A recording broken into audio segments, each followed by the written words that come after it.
You ever get that sudden, uneasy feeling, like something's just off? The kind that sends a chill down your spine and raises the hair on the back of your neck? Well, that's exactly the kind of night I've been having. My name's Alistair Brown. I'm 46 years old, standing 5 feet 11 inches and weighing about 175 pounds. I manage accounts of a big manufacturing firm. My wife, Elizabeth, though she prefers to go by Liz, is also 46. She's 5 feet 6 inches and around 130 pounds, with a figure that still turns heads. Tonight, she looked especially gorgeous in the dress she had on. Liz works in design and graphics at a large advertising agency here in Fort Worth. We've been married for 25 years. Our story goes way back. We grew up on the same block and have been best friends since the 4th grade. By the time high school rolled around, we were dating, and Liz was my date to prom. That night, we became even closer, sharing something truly special for the first time. Liz and I both went to the University of Texas for 3 years, and for the last 2 of those, we shared a 1-bedroom apartment. I guess you could say we were already living together back then. We have a daughter, Maria, who's 21 and currently studying at the University of Oklahoma. Yeah, she crossed state lines. Traitor. LOL. Maria recently got engaged to William Thompson, a great young man from Oklahoma City. William comes from an oil-rich family. His father is a major player at a big oil company based in Norman, Oklahoma. At 26, William's a bit older than Maria, but that maturity shows. He's head over heels for her, and we couldn't be happier for them. He's studying business law, while Maria's been taking a mix of whatever classes interest her. She hasn't declared a major yet. Mostly she's been enjoying her time as a cheerleader and, well, spending my money. Financially, we've been solid. Liz earns around $60,000 a year working in design at her agency, while I, as a manager for an accounting company, bring in over $500,000 annually. About 15 years ago, we stumbled upon a foreclosed property on Lake Arlington. We made a cash offer of $350,000, bought it, fixed it up, and now it's worth a cool $2.3 million. I suppose it's time to circle back to the reason why my nerves are on edge tonight and why I can't shake this unsettling feeling. 3 days ago, Liz casually mentioned that her company was hosting a party this coming Saturday night. After filling me in on the details, she added, Alistair, I know you don't really enjoy these events, and you'll probably be too tired, so don't feel like you have to go if you don't want to, but I was actually looking forward to it. No, Liz, I told her. I'm off the next few days and I'd love to go. Yet, over the next couple of days, she kept insisting that I didn't need to come. Every time, I reassured her that I was excited to attend and finally meet her coworkers. Despite her repeated attempts to convince me otherwise, I stood firm. When the evening of the party arrived, Liz looked absolutely stunning in a tight black dress that hugged her curves and made her long blonde hair shine. Her blue eyes were bright, practically glowing in the low lights of the venue. As soon as we stepped into the main room, I noticed a man, probably in his 50s, making a beeline toward her. In that moment, I saw Liz extend her hand outward, almost like a subtle stop gesture, before quickly turning toward me with a smile and planting a kiss on my cheek. That was the first time I felt a knot tighten in my gut. Something was off. We had a few drinks together, but I made sure to stay sober. I was driving and, more importantly, I wanted to stay alert tonight. Not that I've ever doubted Liz's loyalty. In 25 years of marriage, I've never suspected her of cheating. But tonight, my instincts weren't about her. They were about this man. Later, as we were seated at our table, I overheard someone mention his name, Chad Smith. That's when the feeling of unease settled deeper into my bones. Chad Smith, it turns out, is one of the senior advertising sales reps at Liz's company. I couldn't shake the sense that something was off, especially after the way Liz kept glancing in his direction while we danced. Each time I caught her looking, Chad was already staring right back at us. After one of our dances, as we were catching our breath at the table, Chad approached. Without even acknowledging me, he asked Liz directly if she wanted to dance with him. The nerve of that guy. He didn't so much as glance in my direction, let alone ask for my permission. The arrogance was infuriating, and I could feel the blood rushing to my face, my fists clenching under the table. Liz must have sensed how close I was to losing my cool. She smiled sweetly at Chad and declined, saying, All my dances are reserved for my husband. I could see the flash of anger in his eyes before he turned away, heading toward the dance floor with another woman in tow. Not long after, Liz asked for another drink, so I made my way to the bar. But as I returned, I saw Chad standing in front of Liz, talking to her. The look on her face, those sad, almost pleading eyes, stopped me cold. I stayed back, hidden in the crowd, watching. That's when I saw her lips move, forming the words, "Sorry, baby." I've always been good at reading lips. It's a skill I picked up over some years. There was no mistaking what she said. "Sorry, baby." The words sent a chill through me. For the rest of the night, I stayed stone-cold sober, my senses on high alert. I noticed the way people around us were watching me, watching Liz, and definitely watching Chad. There was a tension in the air, a feeling that I was the last one in on a secret. By the time we left, my mind was spinning. I had never been one to keep things bottled up, so as soon as we got in the car, I asked, "Liz, what's going on with Chad?" I kept my voice as steady as I could, but there was no hiding the suspicion and hurt that was boiling up inside me. "Liz, who the hell is Chad? The two of you seem to have some sort of connection. Are you cheating on me?" I kept my eyes on the road, but the tension was thick enough to choke on. "Honey," she sighed, "Chad is just someone I work with. I can't believe you would even think that. I love you more than anything." Her voice was steady, but something about her tone felt forced, like she was trying too hard to sound reassuring. I didn't push it further that night. I just let the silence sit between us. Liz knows me well enough to understand that if I ever found out she was cheating, there would be hell to pay. Growing up, she'd seen firsthand how far I was willing to go to get even.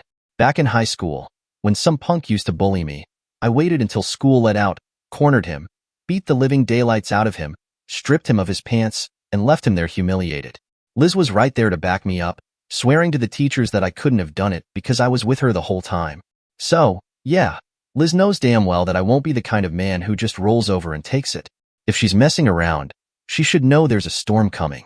But in the pit of my stomach, I couldn't shake that feeling. The way she looked at Chad, the way she spoke to him, "Sorry, baby," those words were burned into my mind. Maybe she was right, and I was overthinking it. Or maybe, just maybe, there was more to this story than she was letting on. For now, I kept my suspicions to myself, but I was already planning my next move. I wasn't about to sit in the dark. Liz knows what I'm capable of when I've been wronged. And if Chad Smith thinks he can play games with my marriage, he's got another thing coming. Liz has over $125,000 in her 401k, and I have over $1 million in mine. So I decided I need to know for sure. I'd had enough of the doubts and sleepless nights, so I hired a private detective. I knew he was discreet and efficient. He delivered exactly what I needed. A solid stack of evidence, photos, videos, even audio recordings. It was all right there, cold and clear. A few weeks later, Liz and I were sitting at our usual spot in the dining room, sipping our morning coffee like we'd done for years. I decided it was time to confront her. "So, Liz," I said, keeping my tone as calm as I could, "you'd never cheat on me, would you?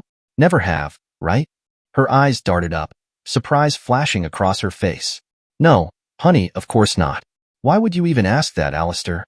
Without another word, I reached into my briefcase and pulled out the large manila envelope. I started laying the photos down on the table, one by one, letting the images do the talking. In the first photo, there she was, kissing Chad outside a Motel 6. The next one showed her walking into a room with him. Another photo had his car parked right outside our home. Then came the gut punchers. Liz straddling Chad in my favorite recliner, the same damn chair I used to relax in after a long day's work. And the final nail in the coffin, them together in our bed. Liz's face went pale, her hands shaking as she reached for one of the photos. "Alistair, it doesn't mean anything," she stammered. "I don't love him. It's just sex." I leaned in closer, my voice cold as ice. "It means everything to me, Liz." She looked desperate now, scrambling for some excuse, some explanation. "No, he's not better than you, Alistair. He's not even as big. And as far as better, it's not about that. It's just different. That's all. We've been doing it for over a year." "A year?" I snapped, my voice louder than I intended. "You've had a boyfriend for over a year?" She shook her head, looking almost offended at the word. "At work, we don't call it that. I'm his office wife. A lot of people at work do it, Alistair. It's just part of the culture." My jaw tightened, my fists balled up on the table. "What?" I couldn't believe what I was hearing. Tears welled up in her eyes, and she reached out for my hand. But I pulled away. "You're not going to leave me, are you, Alistair?" she asked, her voice barely a whisper. I leaned back in my chair, shaking my head slowly, but not for the reason she hoped. "Hell no, bitch. I'm not leaving," I spat. "You are." Before she could respond, I dropped the final bombshell. "I've already packed your clothes and personal stuff in your BMW. I want you out of my house. Now." When I grabbed Liz by the arm and practically dragged her to her car, her eyes were red and swollen, tears streaming down her face. She looked like a broken doll, but I felt no pity. She'd done this to herself. "Where will I go? Alistair," she sobbed, desperation clear in her voice. "I don't care where you go," I said coldly. "Go live with your office husband." A look of panic crossed her face. "I can't go to him," she whispered. "Chad is married with 3 kids. I already knew that, thanks to the PI's thorough report. I even had the names of his wife, kids, and their home address, but I wasn't about to let Liz know how much I knew. Let her scramble to figure out where she could turn. "Liz," I said, my voice low and hard, "I don't care where you end up. Head back to Motel 6 if that's what you want, but get the hell away from here and stay away." She was sobbing uncontrollably now, trying to plead with me. "Alistair, are you seriously going to throw away 25 years of a good marriage?" I stared her down, my face emotionless. "No, Liz. It was less than 24 years of a good marriage and over a year of a cheating marriage. You're the one who threw it away." Without another word, she got into her BMW, tears still flowing. The car's engine roared to life, and she sped off, leaving me standing in the driveway. For a moment, I thought about how empty the house would feel without her, but the anger quickly swallowed that thought whole. A few hours later, just when I was starting to relax, the phone rang. It was Maria. I took a deep breath before answering, trying to steady myself. "Hello, Maria. How's everything going with the wedding plans?" I asked, forcing cheerfulness into my voice. I was genuinely happy for her, even though my own life was unraveling. I was footing the bill for the big wedding she'd always dreamed of, but she and William were doing most of the planning. It was the least I could do for my only daughter. I loved her with all my heart, and I wanted her to have the best day of her life. But instead of the excited chatter I was expecting, there was a long pause on the other end. My stomach twisted. Something was wrong. "Dad," Maria said, her voice hesitant, "I just got off the phone with Mom. She's crying and saying you threw her out of the house. What the hell is going on?" I felt like I'd been punched in the gut. The last thing I wanted was to drag Maria into this mess, but there was no way to avoid it now. "Maria, listen to me," I said slowly, trying to keep my voice steady. "Your mother, she's been unfaithful. For over a year, she's been having an affair with a man from her work." "Dad, grow up," Maria scoffed over the phone. "It's the 21st century. That kind of thing happens all the time. It's not a big deal if a woman goes out and gets some action on the side. Men used to do it all the time. I've never done it," I shot back, my voice tight with anger. "And I sure as hell won't put up with it. So, are you doing the same thing to William?" "Dad, that's none of your business.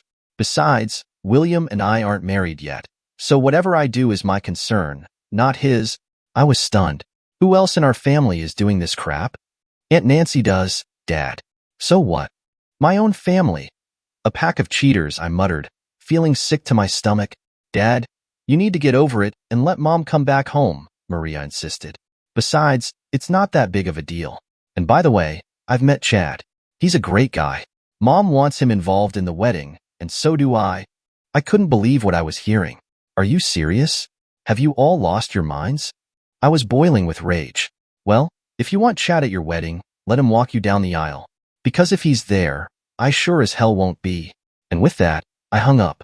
The phone rang multiple times that night, but I ignored it. I was done. 2 days later, Liz showed up at the house with a piece of paper in her hand, a court order.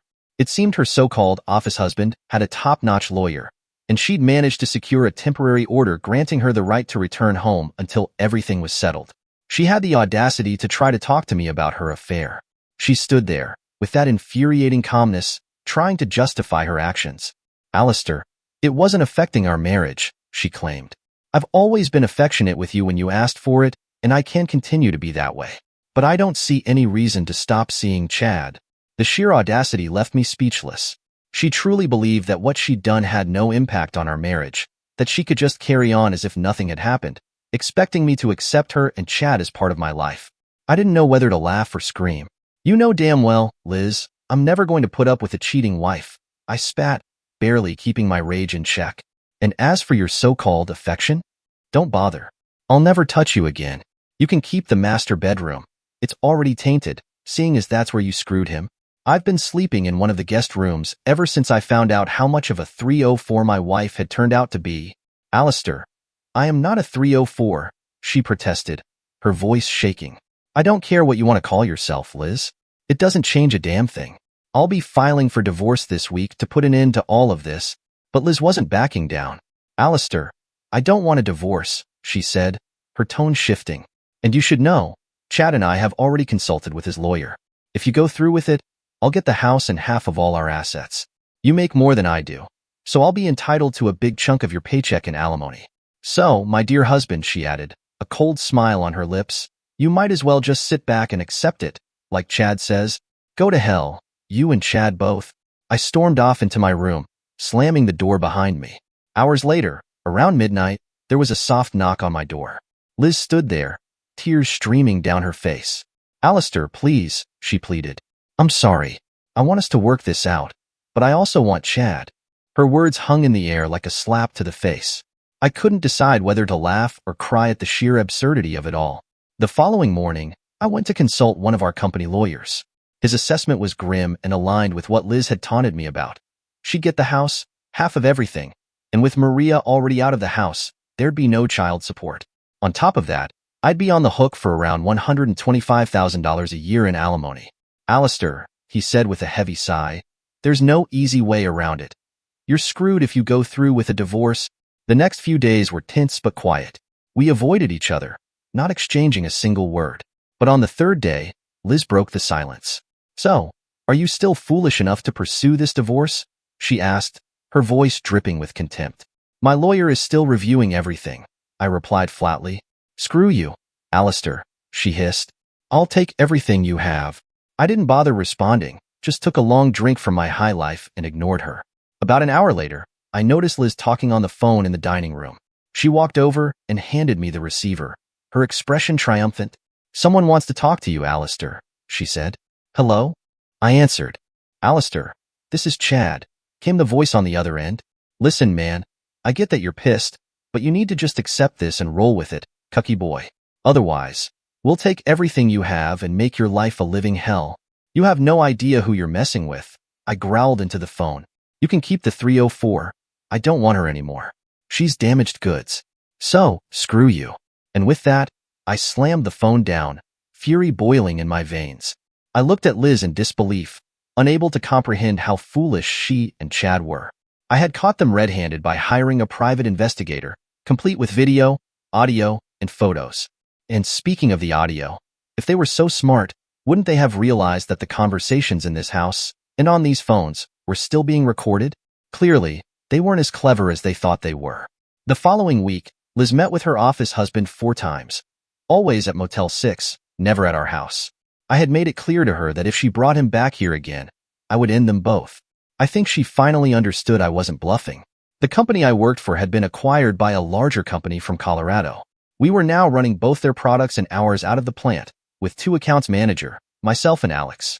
Alex was a young, sharp guy from Colorado, the plant manager for the new company, and I liked him a lot. He had been through a divorce before he joined us, so he understood exactly what I was going through. The company was looking to downsize and consolidate into one manager. The upside for me was that we were unionized, which gave me some protection. They were pushing for the younger guy, Alex, to take over. But since he came from the purchasing company, they had been trying to buy me out.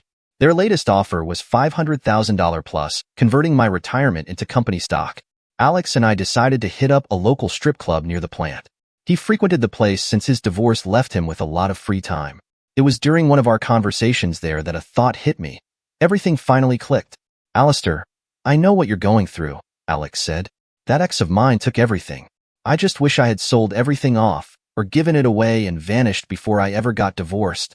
Alex, you're the smartest guy I know, I replied, grateful for his perspective. I finished my beer, shook his hand, and thanked him before heading out. I drove home, and luckily Liz wasn't there. I figured she was off with her office affair again. She didn't come home all night, and as the hours passed, I realized just how little I missed her. At one point, I had loved Liz more than anything, but now all I felt was hatred. I was ready to put my plan into action. It was Sunday. I was watching football when my daughter called. Dad, are you getting past your anger? What do you want, Maria? I'm calling because Mom wants me to talk to you about the wedding. All right, what's going on? Mom and I think Chad should be part of the wedding too. Maybe he could walk up the aisle behind you and me, then sit down when we get to Mom. Maria, is that really what you want? Yes, Daddy, I think it is. And I know Mom feels the same way. You're my father and Mom's husband, but Chad's her office husband, so we both think he should be there. Maria, I have a better idea. Let your office dad walk you down the aisle, because I won't be there. I'll call William and apologize. Dad, don't be silly. William doesn't like this either, but he'll get over it by our wedding night. Maria, I wish you a good life, sweetie. Bye. What does that mean, Dad? I didn't answer, just hung up and sat there, tears filling my eyes. Liz came home that night and asked, "Did you miss me, honey?" "I will never miss you. Go somewhere and die." Liz ran off to her room, crying. On Monday morning, I arrived at the corporate office at 8 a.m. and accepted the buyout offer. $500,000 was transferred into an offshore account, along with 1 year's salary. With the house and cars already paid off, my next stop was the bank. I had paperwork drawn up to borrow money against the house and Liz's BMW. The house, valued at $2.3 million, easily secured a $2 million loan, and I borrowed $40,000 against her car, which was worth $45,000. The goal was simple: put some debt in her name. The challenge now was getting Liz to sign the documents. That was going to be the tricky part. Afterward, I went back to work, finishing up the next 2 weeks for a smooth transition, especially for Alex, who was a great person to work with. That afternoon, I called the wedding planner and canceled my credit cards, ensuring they wouldn't cover any of the expenses. I informed her that I would no longer be responsible for the wedding costs. "Then who will pay for it, Mr. Brown?" she asked. "Tell Maria to ask her new dad, Chad, for the money," I replied.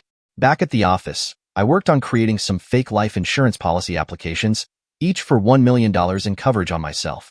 Later that evening, I called Liz, and she seemed surprised to hear from me.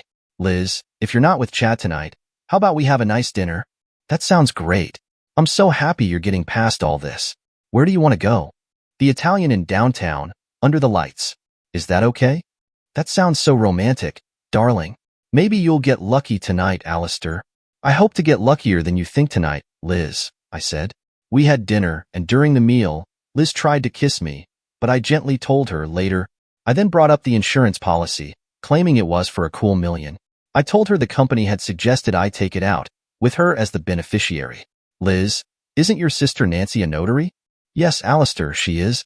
We need to sign these in front of a notary. Let's go over to her house tonight, get it done, then we can celebrate." "Okay, Alistair, let's go." I paid for dinner, and we drove over to her sister's house. Liz signed and annealed all the papers without question, her judgment clouded by the 6 glasses of wine she had. She was so happy that we were together, and she never bothered to read what she was signing. As I said earlier, what a stupid move on her part. The next day, I rushed the signed papers to the mortgage company and the bank. The bank quickly approved the $40,000 loan. The $2 million, however, would take at least a week to process. I arranged for it to be transferred to the offshore account. 1 week later, I wrapped up my time at the company. I stopped by the Ford dealership and traded in my truck for a new F-350, paying in cash, of course. Next, I went to the bank, closed all of our credit cards, emptied our savings, withdrew everything from our checking accounts, leaving only $1,000 behind. I also had a friend move all of my offshore funds into different accounts to cover my tracks and erase any records. The next steps were harder for me. I hated that innocent people were going to get hurt by what I was doing. I met with my future son-in-law, explained everything that had happened, how I had cut off the money, and shared my concerns that Maria might cheat on him. I gave him the audio recordings of my conversations with Maria. William was absolutely crushed. My next stop was Chad Smith's house. A beautiful woman in her 50s answered the door, and I couldn't help but wonder how someone like him could cheat on someone as classy as her. Once again, it showed how stupid people can be. I handed Ms. Smith the videos, pictures, and audio recordings. She was in tears, but before I left, she told me this wouldn't be the first time he had done something like this, but it would be the last time she ever put up with it. It turns out she's a major shareholder in an advertising agency. I wonder how that might affect a few people's jobs. As for Liz, I couldn't help but wonder how she would manage her $900 a month car payment and $16,000 a month mortgage. Maybe her office husband will be able to help out, right? Now, I'm heading to the RV dealership to pick up my 36-foot fifth-wheel travel trailer. Everything is going according to plan. I paid cash for both the truck and the RV, and I had them registered under my cousin's name. I also have 3 credit cards, all in his name. My plan is to head to Florida for a few years, lay low, and hope that Liz eventually files for divorce on grounds of abandonment. I'm hoping that happens soon. 1 year and 3 months later, a lot had changed. Chad had gotten divorced, and he was right. His ex-wife got everything.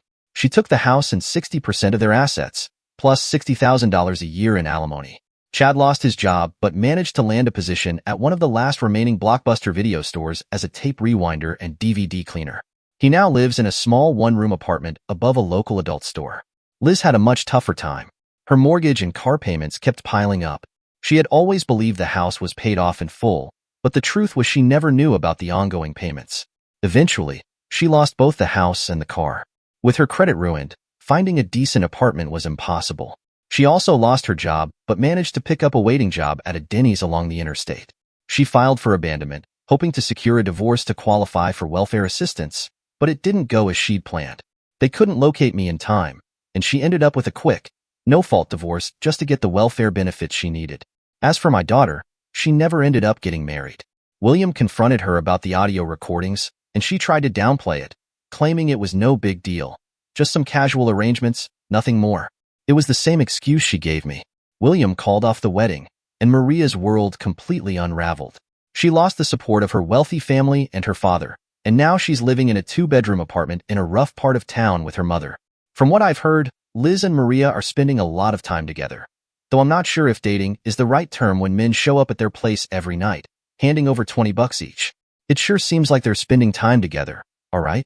As for me, I'm living the good life down in southern Florida. The sunny weather, the bikinis, and a fantastic job working with one of the big 5 companies. Life couldn't be better. Dear listeners, please share your thoughts in the comments section below and don't forget to like, share, and subscribe.